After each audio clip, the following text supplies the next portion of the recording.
Welcome to today's podcast. I'm Scott Knuckles with The Untold Story. Thank you for joining me. I hope today's message will drive you to a greater faith, a more lasting hope, and a deeper love for others and yourself. I'm reminded of the quote by Thomas Edison. He said, "Many of life's failures are people who did not realize how close they were to success when they gave up." Let's get started with today's podcast.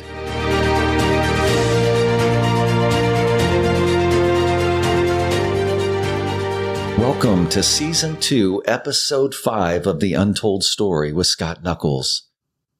And I'd like to begin with a question. How many of you have ever had a major ailment or disease and you ask God for help? Well, you're not alone. According to Pew Research, they shared that 75% of the population has prayed for healing at some time in their lives. Research also tells us that most of us pray for healing for others. We actually pray when we see others struggling and need a touch from God. I'm joined today by one of my dearest friends in all the world, Garry Hamilton. Not only is he a dear friend of mine, but he's also my pastor too. And there's no one I respect more than this man. And it's interesting because 4 years ago, he began to wrestle with something. It just struck me that it would be an amazing conversation to have to talk about that in detail. But I'd like to dive into a story because there's so much that we can glean from it. And perhaps some of you are struggling with some similar things that are going on in your life. So Garry, welcome. I thank you so much for joining me on this journey. And why don't you tell us a little bit about yourself, where you're from, your family, your vocation, your hobbies, etc. Well, thank you, Scott, for the invitation, being with you this evening. I'm from Florida originally. I was born in Central Florida and we grew up in Naples. God called me into ministry from there. And now I've been in ministry for a little over 40 years. And Wow. It's just been an awesome time. Back in 1997, God led us to come up to New Hampshire, where we now pastor Tower Hill Church, and been there for over 24 years now as the senior pastor. Wow. And for those of you that don't know, I first got to meet Garry Hamilton when we relocated from Texas to New Hampshire. And it was the worst winter in 100 years. And it was his church that we attended. And then we moved away and we got to come back. And it was so good that we went back to the same church. And we've been there ever since. It's been a blessing to have you guys back, and the friendship, we never lost that friendship from the time you guys moved away and came back. It's true. It's like a God story, you know. Garry was diagnosed with Parkinson's 4 years ago. It was a shock to his family, to his closest friends, to his congregation. We want to delve into that. We want to talk about that. So, Garry, tell us what happened and how you knew something was wrong and what you did about it. Well, when I first started seeing symptoms, I thought maybe I just hurt my back, and then I was pulling a suitcase into an elevator, and my suitcase caught, and it actually popped something in my left arm. And then I was having tremors, thinking maybe I did some nerve damage in my arm. And then so I went to my doctor after a while. I was putting up with this because my legs had gotten tight. I'd had my hamstrings really tightened up. I couldn't walk right. I mean, everything began to hurt and ache. And I went to a chiropractor thinking that was what was going on. And then finally I went to my doctor and I said, I think I hurt my arm. And he looked at me and he says, Garry, there's more going on here than you think. And I said, oh, he said, I'm going to send you to a neurologist. And I'm thinking, why do I need to go to a neurologist? And as I went to the neurologist, he put me through a series of tests. And then he came in and said, Mr. Hamilton, I need to let you know you have Parkinson's. And I just went into shock at the moment. I called my wife on the way home. What's the future? I was thinking ministry could come to an end. A lot of things could happen. And I was just concerned. I was scared. I had the same emotions that everybody else has because we're human. It was a moment of pure shock.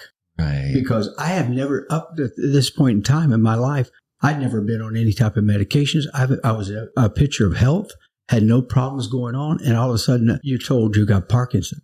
My wife and I both were in shock. It's so interesting because you're you're thinking that you hurt your elbow and then you're going in and then you realize it's something that you're going to have to deal with. Most people are going to deal with for the rest of their lives. Did you have fear at that time? Like, absolutely, my. Absolutely. Your mind starts, it's just like anybody else's mind. What's the future hold? What's going to happen? My wife and I, we were actually looking for the future when we were going to be retiring from pastor, not ministry. We were looking at homes down in Florida. We was thinking about buying a home and having it for the next few years and whatever, and moving down there when we're done pastoring. There was just a check in my spirit. I said, we were ready to pull the trigger, and I told Diane, I says, we need to wait. And it was during that time, I had not gone to the doctor yet. God put this check in my spirit. Then I was diagnosed with Parkinson's. And so everything in our life changed at that point in time. I mean, I was to the point where I told Diane, I said, I don't want to talk to anybody about Parkinson's. I don't want to hear anything about try this or try that or anything. And I had actually people get upset with me because I said, I don't want to hear it. Send it to Diane. She can read it or whatever, but I don't want to hear it. Because I was in shock at this point in time. I think for the first 6 months to a year, I was totally in shock about what was happening. So people started offering up their ideas and suggestions and all these things. And you haven't even processed. No, I haven't even processed. But all of a sudden, there's people would say, go get this done or go get this done. Get stem cell, do this, do that. I didn't want to hear it. It's not that I was in denial, but I was so shocked. And right. And then you hear all these horror stories that people say, well, this is going to do. And it was just a mad time at that point in time at first. Man, I'll tell you, for those listening, I think we often, when we go through something, we try to figure out how to fix it ourselves. But you're hearing somebody thinking about, okay, what's my future going to look like? How am I going to deal with this? How's my life going to change? Is my job going to change? My ministry, something I've been doing for, at that time, say 36 years of his life in ministry. And then it's like, oh, this could all go away. Absolutely. And I didn't know, because at that point in time, my voice had gotten very soft. That's part of the Parkinson's. Parkinson's is such a disease that your brain quits making dopamine. And next thing you know, all your muscles are becoming rigid. And that's what was going on with me. And once I got diagnosed, I thought, how many more years am I going to be able to pastor? Am I even going to be able to pastor anymore? And it was a terrifying time in your life. You're thinking, processing all this. A couple of days after I got diagnosed, what if I don't get healed? I believe in healing. I believe God does healing. God's used me to pray for people, and we've seen miracles, and we've seen people healed. The thing about it is, I'm praying for healing at that point in time. At the same time, I've been thinking, but what if I don't get healed? I was listening to a song, the song came on about that time, and I'd never heard it before, but that was a few years ago. But it was, I Will Trust in You, from Lauren Daigle. And it says, if you don't move the mountains I need you to move, I'm going to trust in you. If you don't open the waters that I need to walk through, I'm going to trust in you. The whole idea was, regardless of whether I got healed or not, I was going to trust God for everything. And I still, today, that's the way I feel. If God wants to heal me, I'm praying for healing. I'm believing for healing. But it's not going to change my faith in Him and trusting God. Yeah, I was going to ask you that when you've been on this faith journey for so many years of your life. What was the temperature check on your faith? Were you questioning, or did you say, okay, God, I know you got a plan? What were your thoughts then? Well, my first thoughts is it was fear. What's the future? I wasn't that spiritual giant at that point in time, Right. I went home and I was crying, telling my wife what had happened and the diagnosis. And I had all the raw emotions that everybody else has when you get something that can change your life. Yeah. It's such a tough situation. So now you've got this diagnosis, you're wrestling with it. You're trying to figure out what your future is going to be. What did you do differently? Did anything change? Did your life take a turn in a different way, that you took up things or did things that you hadn't done before then? Absolutely. One of the things is I began to look at every Sunday when we had service. I began to think, what if this is my last day to be able to preach? And it made me begin to say, I'm going to go to the pulpit as if this is my last time ever. Oh my goodness. Made me reevaluate that. And I started looking at things differently, I started trying to take care of myself a little bit better. I started working out because the thing about with Parkinson's, you got to keep moving. If you stop moving, then your muscles begin to really stiffen up. And so I started riding a bike. I started boxing on a heavy bag. I mean, doing everything and actually playing golf, walking, and doing that. And it just keeps you active, because the worst thing you can do with Parkinson's is just sit back and do nothing. And they say the best you can do is keep moving and keep going. And I had to make myself do that, because that wasn't a part of my life before. So can you imagine, those of you listening, you approach that sermon as if it's your very last. That's incredible. You take stock of your life and you think to yourself, okay, I've got to be active. So what am I going to do? I'm going to take up boxing, get a spinner bike or walk more, etc. He gets what feels like a horrible sentence handed down with no rationale on why it's happening. But yet, after that happens, things start to change in your life and you start making steps, different steps. Absolutely. Right after I got diagnosed, the neurologist I had in town, he said he'd call me in a couple of days. I didn't hear from him. All of a sudden, my daughter gets online, begins to look around. She calls me and says, "Dad, there's a neurologist. He's a research doctor, one of the best they say in the United States. He's at Tufts Medical in Boston." As I called his office, they took me in as a patient. The doctor has done phenomenal with me. I mean, honestly, if you didn't know I had Parkinson's, you wouldn't know at all. Prayer and medication has worked wonders in my life, because I'm able to walk without pain any longer. I'm not dragging my left leg. I'm not having tremors. My speech is back. God put everything in order, for me to get the right neurologist. Great medications. It's helped me. And I have a bunch of people in the body of Christ who are praying for me. That's been a win-win. It is neat to see that. I mean, he's definitely had a lot of people praying for him.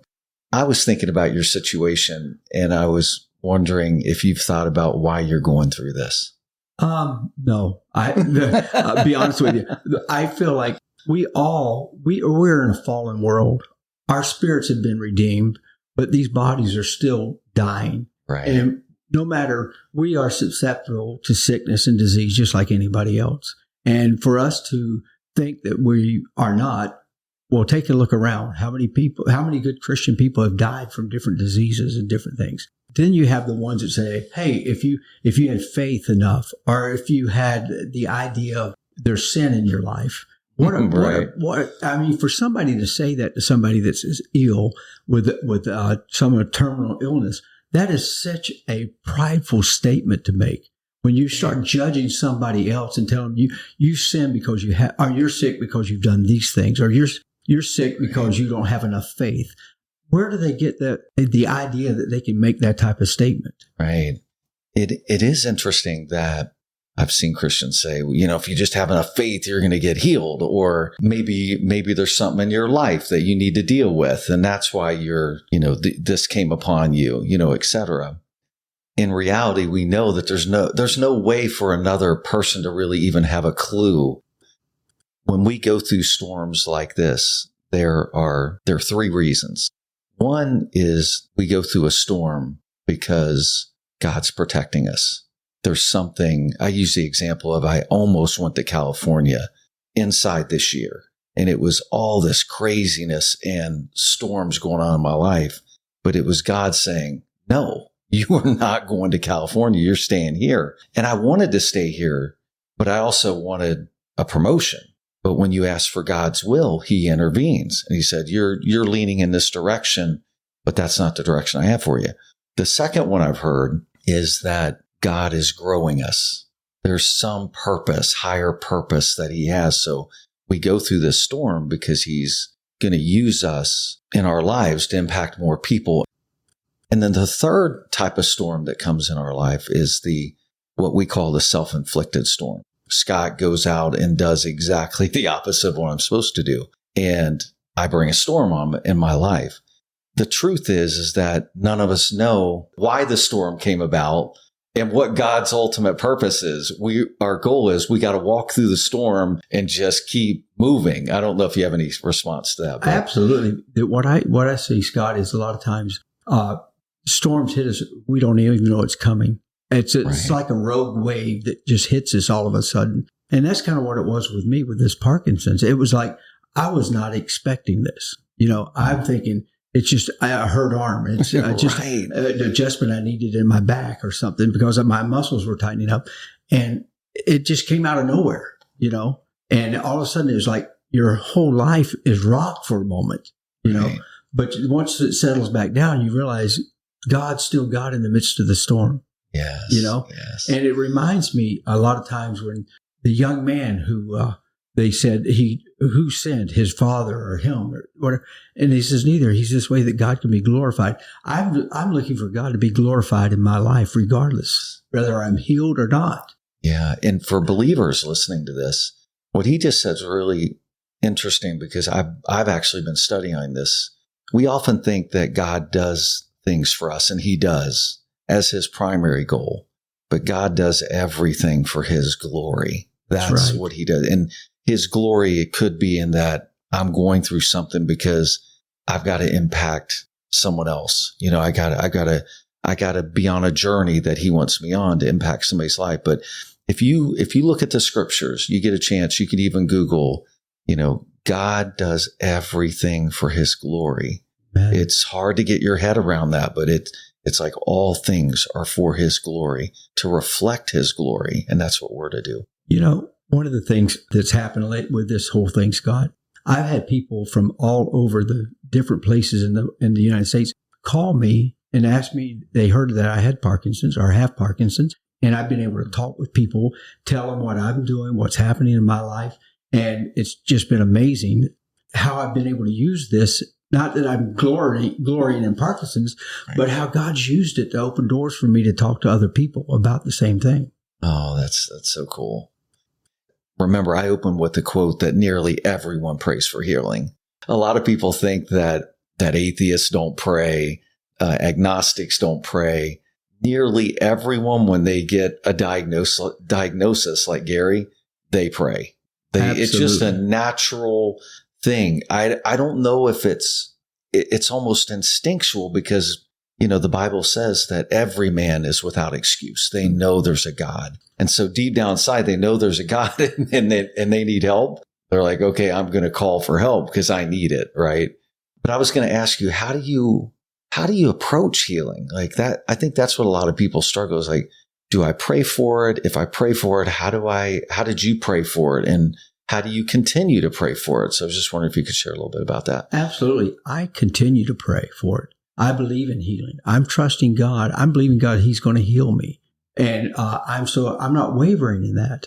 I still trust in that. And I've been believing in that. And I'm going to hang on to that God's a healer because he is. One of the names of God was Jehovah Rapha, Jehovah heals. Yes. And he is a healing God. And, whether he heals me here, and some people may say that this is cliche, but if he heals me here, if he doesn't, when I go home to be with him in heaven, I won't have Parkinson's. But he's using me now, even with this, and I'm still trusting him in faith to say, God, I want you to heal my body. Right. I don't want to have to take medication the rest of my life. But you know what? It's in his hands. It's not my hands. Right. Because some people say, well, you don't have faith. I do have faith. But what about the man that was put down through the roof by his friends? And Jesus looked at them and said, their faith has made you whole. It wasn't his faith. People praying for me is just as valuable as me praying for myself. Yes. I love the story of Hezekiah. The Bible says he became seriously ill. Isaiah warned him to get his affairs in order because he was going to die. But what did Hezekiah do? He went up against the wall and started crying out to the Lord and telling him how obedient he's been to God's precepts, his laws, and how faithful. And I never caught this, but before the prophet left the house, God heard his cry and he turned around and extended his life by 15 years. God put that in there for a reason. When you think about, he gets a death sentence, he immediately gets up and does what, I don't know if all of you do, but I do. When I'm in a dark place, I cry out. Like I just do. It's kind of a natural thing now, but I kind of scream that stuff out. I'll go for walks and do that. But Hezekiah goes up against a wall, probably in shock like Garry was, and he starts crying out. And before the prophet leaves the house, he turns around and says, okay, we're going to extend your life. Oh, that's an amazing story. But Well, I feel like God's given me more years. I mean, I feel really great now. I have good movement back, and I feel like I'm almost right back to 100%. And I'm looking to stay in ministry for another number of years. I mean, Right. I don't have a planned retirement. I believe God's going to extend the ministry, and we're seeing great things continue to happen. And I'm excited about that. I'm excited about what God's doing in my life. We could all get down because, I got Parkinson's, I can't do this or can't do. The one thing it has affected, though, is my golf game. I know. I was going to ask you about that. Yeah, I mean, at one time I was a pretty good golfer, and now I'm struggling because balance issues. Because with Parkinson's, there becomes a balance issue. I mean, it's a work. Every day I have to take the regimen of medicine. I have to do certain things, because it's just part of it. Your life changes. It's interesting because I was asking folks, and they're like, if he has Parkinson's, you'd never know it. His preaching's the best it's ever been. He keeps getting better, and his energy level and his vision for the ministry, and he's involved in all these things. Just saying that God, whatever's happened in your life with Parkinson's, it hasn't affected what God has called you to do. Mm-hmm. But I do think it's a little funny that your golf game is struggling a little bit. We're working on that. But. I know he's proud. You should see him. Like he switches out the clubs and tries different things. And I'm a horrible golfer, by the way. And this guy is the guy, I think the very first time I ever went golfing, he invited me to a charity golf event. Do you remember that? Yes. I had never gone golfing in my life. And I don't even know where I got the clubs. I had to think about that. But I go, and it was best ball. I only had 2 lucky shots out of 18 holes. I mean, it was miserable. I thought it was easy. It's miserable. He was giving me a little feedback, little tips here and there. And then he told me at the end, don't give up your day job. Well, if you know anything about golf, I was down at one time to like a 6, fluctuating between a 6 and 10 handicap. Well, my handicap is a lot higher than that right now. It's climbing, and it's kind of frustrating, but that's part of it. It must be to keep you humble, because I am humble every time I go golfing. I feel humble, but I'm thankful to get out there. We talked about Hezekiah. The other one that really interests me too is the woman with the issue of blood. Yes. She had tried everything, 12 years. I don't think any of us know what that's like, just to have that continuation, that problem continue. And she was saying, if I could just touch the garment. Yeah. Yeah. And, that's God, I just want to be with you. I want to touch you. And it takes us to some resolve to say, hey, I'm not giving up. Right. I'm going to do whatever I have to get into his presence, and, like I told you earlier, my preaching, I still look at it today. What if this is my last Sunday? What if this is my last message I'm going to be preaching to this congregation or to any congregation? Puts a whole different perspective on ministry and life in general. A lot of times we take our health for granted. Old age is not what it's cracked up to be. Right. But God is faithful. And that's where I still trust in him. Regardless if I get healed or not, I'm still going to trust him. And I think that's where we have to be. Don't be so quick to judge somebody else because they may have sickness in their life. Don't be quick to say, hey, what's the sin in your life? Why are you sick? You're sick because you got some sin in your life, or you're sick because you don't have enough faith. Don't do that to people. That is so wrong. It's the opposite of what we're supposed to do, which is lift people up. You'll know a Christian by their love, those that lift other people up and encourage them and exhort them. One of the things I was going to share too is the power of positive thinking. There are scientific studies, by the way, that share if you have faith, if you stay positive, if you make a choice to be joyful, that your life is enriched. There's so many studies out there. And in fact, they are finding, the research is showing that people that pray, they see results. Mm-hmm. And many people think, and I think that I read that 2/3 of people believe in miracles. They believe that God is capable of doing miracles. They also believe in answered prayer. That's why so many people do it, by the way. If you want evidence, why do people pray everywhere if they weren't expecting God to do something? They're actually praying because they believe that God's going to do it. Well, the scientific community has started to research and test those theories in a variety of different ways. And the results are conclusive that prayer is powerful and it does work. Absolutely. It's incredible. Like, that's what the Lord wants us to be. And why I bring that up is because what he said is really important. He said the moment he found out, how many people do you know, and maybe you're struggling with this, and I'd love for you to speak on this, that they get the proverbial death sentence. And I have met so many people that the moment they learn that, it's like their life is completely different. Like, I'm not going to be around. I'm not going to be here to see my grandchildren. And I understand it because you're in shock and all that. So I'm not here putting anybody down for that. But what I'm sharing is that when you have that outlook like that sermon's I'm going to preach like this is my last sermon, which means what? I don't care what people think. I'm going to do what God's called me to do. This is what he wants me to do. People don't like it. That's too bad. Whereas maybe before, I wonder what people are going to think. Some of that stuff just falls off because You're like, I'm not even thinking about it anymore. But I don't know if you want to speak on that or not. But. No, I mean, it does. It comes to the place where you just say, it's all about pleasing God. It's not about worrying about myself. It's about, if this is my last time, I want it to count. Right. And I want it to touch people's lives. I don't want to just go through the motions of it. I want it to be real. And that's what I try. That's what I try to do. I try to keep a good attitude about things because some people, like you say, they get the diagnosis next thing, they just give up. I'm not giving up. Right. I'm going to continue to fight the good fight. We're going to continue to plant more churches. We're going to continue to grow in the kingdom of God. And God has still more for us to do.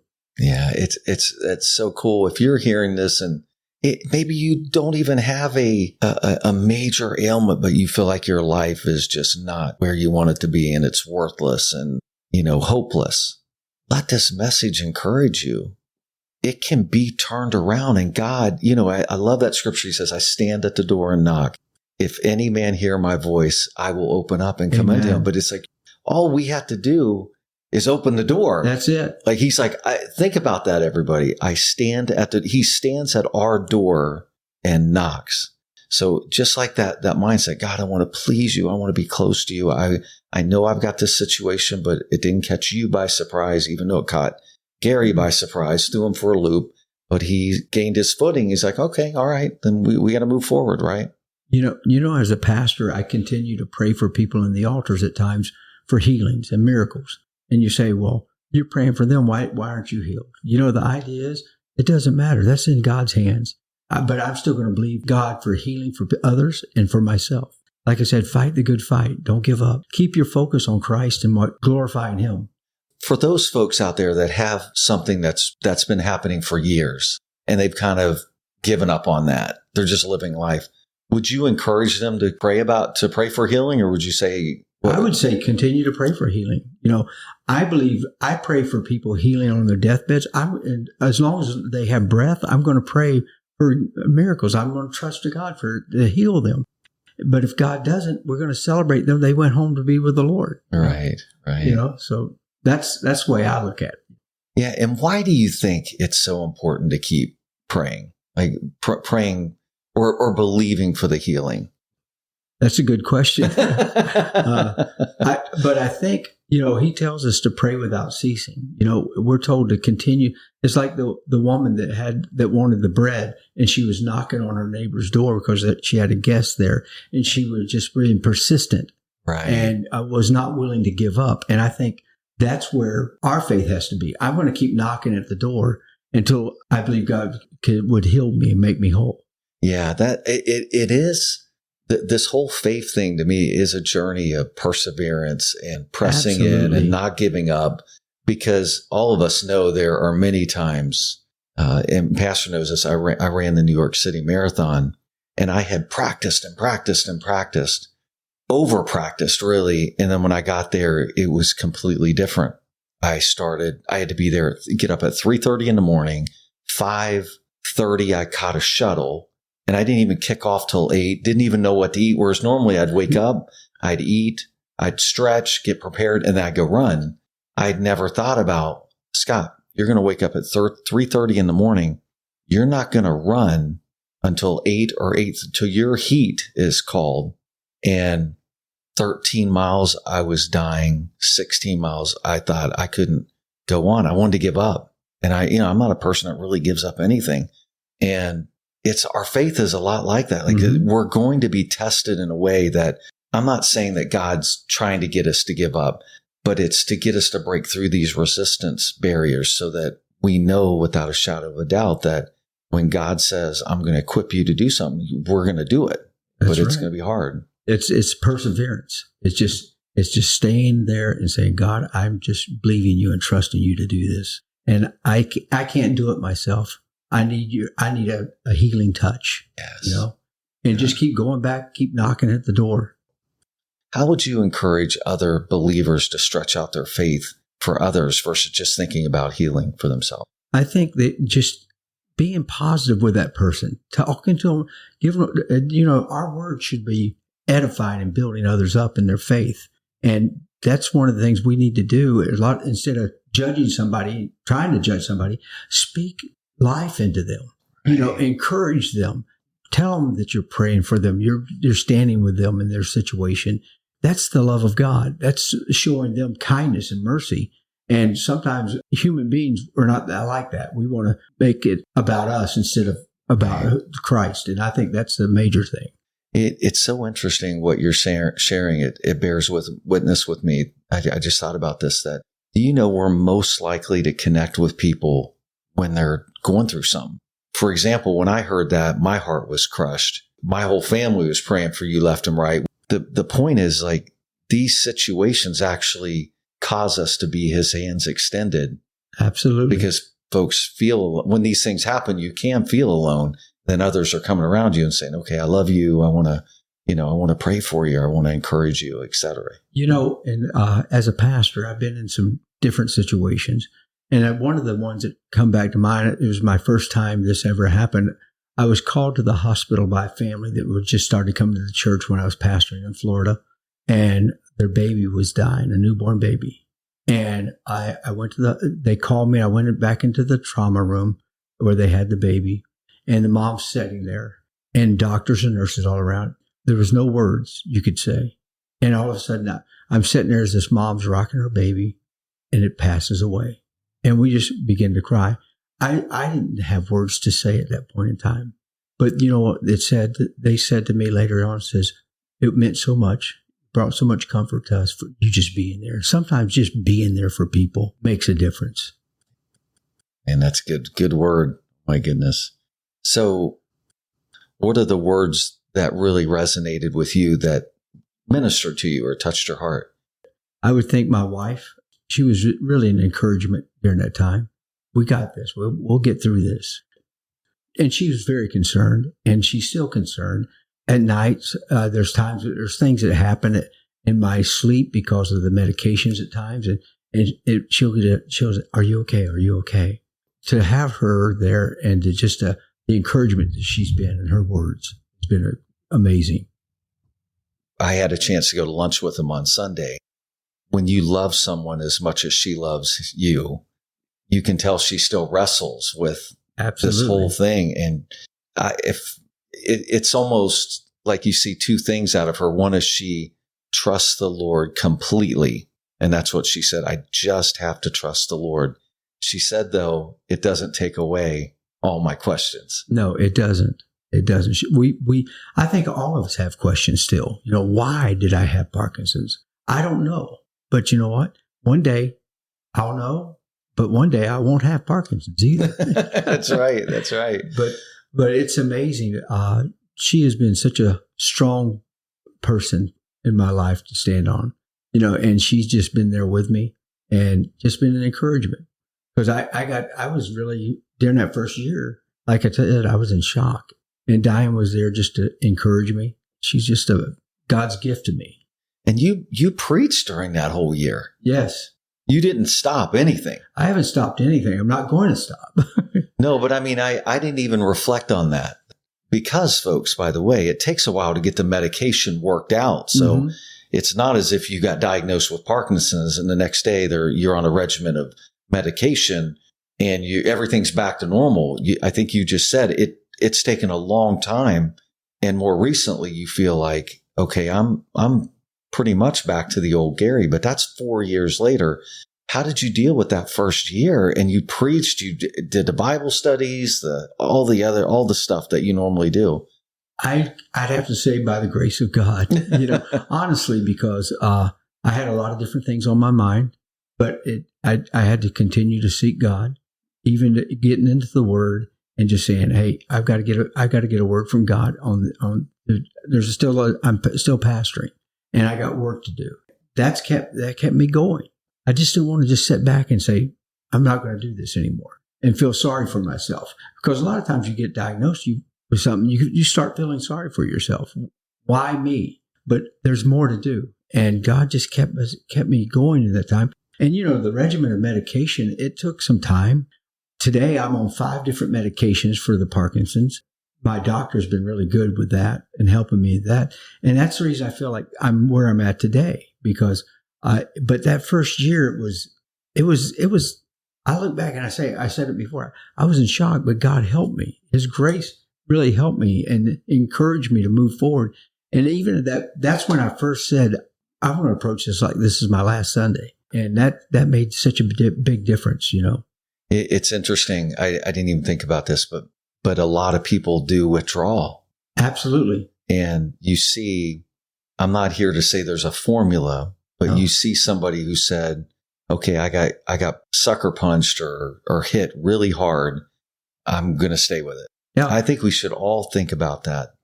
I got diagnosed like on a Wednesday or Thursday. I was preaching Sunday. I still got ministry. I still got to be obedient to what God's called me to do. And you waited a time before you got the diagnosis, but you waited a few weeks before I mentioned it to the congregation. I've been pastoring the church here for 24 years. I look at the church as a family, and I want to let them know where I'm at. And I give updates every once in a while about what's going on. It's actually brought just a tightness as a family, because a lot of times pastors like to feel like nothing's ever bad happened to me. I'm spiritual. I'm such a giant that nobody doesn't touch me. But that's not being real. Your congregation feels so much closer to you when you're open and you're real about what's going on in life, and you struggle with real things like everybody else struggles with.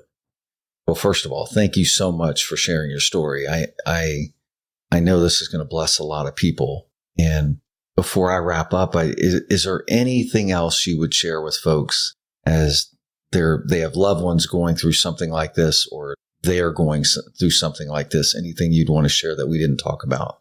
I guess the only thing I would highlight is get good people around you that's going to speak into your life. Words of encouragement, words that's going to build you up, words that's going to build your faith. I guess be careful about who you let speak into your life. If somebody's trying to tell you what sin's in your life, or why don't you have enough faith, push that stuff away and get people to speak life into you. It makes a difference. So I want to close with a little story. I was telling Garry that I have an Indian friend that I work with, and she didn't grow up in the church, nor did she know anything about Jesus. And we were talking about healing. She knows the studies about the power of positive profession. And I said to her, I agree with what you're saying, that the Bible tells us to be affirming and to be encouraging and to be positive, right? Because that's what we should be. But I told her, I said, the difference is, imagine thinking positive thoughts for yourself versus putting those positive prayers to the King of Glory, to the God of heaven and earth, who can actually do something about our situation. And when I opened the podcast, I shared with you that everyone prays. Everyone prays. Everyone wants to believe that they're going to be healed. A good portion of people have seen people healed and they believe it, and that's why they keep doing it. That's what the research says. That's not my words. But I think, as you heard from Garry, it's not always easy to understand why we go through the things that we go through. Remember how I talked about the storm to protect us, the storm to grow us, or the storm to keep us or to help us get back on the right path. We don't know what storm, but God is saying to us, get up. And I think there's so many things we can learn from his story, which is I never thought about, but he kept on keeping on, not only mentally, but physically. He kept preaching. He kept doing those things. And he took all those concerns and those frustrations or emotions to the Lord.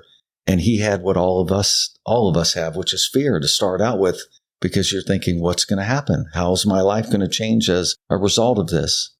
2, he had really positive people around him, people that loved him and cared for him, that lifted him up and didn't tear him down. And some of the best advice he could give is to help us think about how we respond to people who are going through these types of things. And 3rd, we learn there's no real formula for healing. No.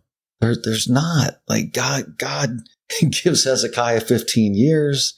The woman says, if I could just touch him, I could be healed, but I've tried everything else. You got the person that said they were born with a physical deformity and they get healed, and God said, well, it was for his glory. And then you've got Paul who says, I went to the Lord 3 times and asked him to heal, or I took my situation 3 times, this thorn in the flesh, and God said, my grace is sufficient for you. So we know there's no formula that says, okay, if you just do all these things the right way, you're going to be healed. It's like he said, we believe for healing now, but maybe I'm getting my healing when I get to heaven, right? That's what could happen.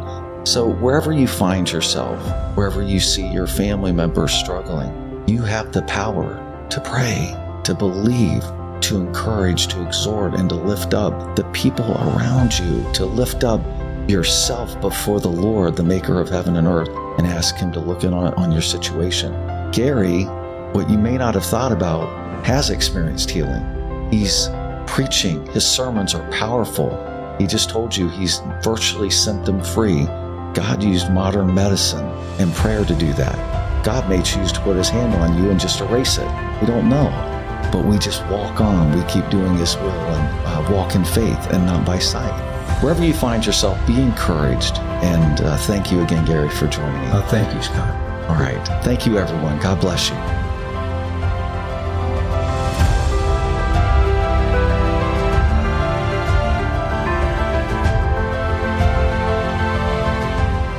I hope you've enjoyed listening to today's podcast. Would you take a moment and provide a rating, subscribe, and consider sharing this message of encouragement with others? You can also visit us on scottnuckles.com to get more information. Until next time, blessings.